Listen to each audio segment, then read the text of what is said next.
Let's start by going through the setup wizard.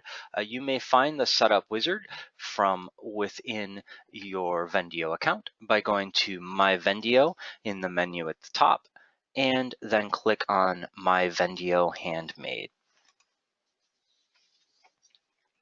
Once you're on the setup wizard, just go ahead and click the Start Now button at the center of the page. If you have already connected your Etsy account to your Vendio account, then you're already halfway there. But if you haven't connected it yet, just go ahead and click the Continue to Etsy button. And then you'll be redirected to Etsy. If you are not yet signed into your Etsy account, then you will need to sign in. But if you're already signed in, then you should be right on a page that looks very similar to this here.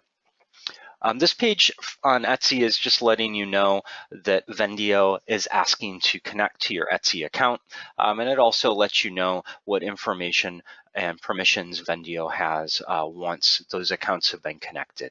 So go ahead, give it a quick read, make sure that you agree with everything, and assuming that you do, just click the Allow Access button at the bottom of the page.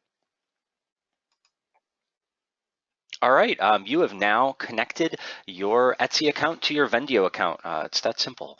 You get routed back to Vendio to the setup wizard, and you can see that your Etsy account is now registered with Vendio.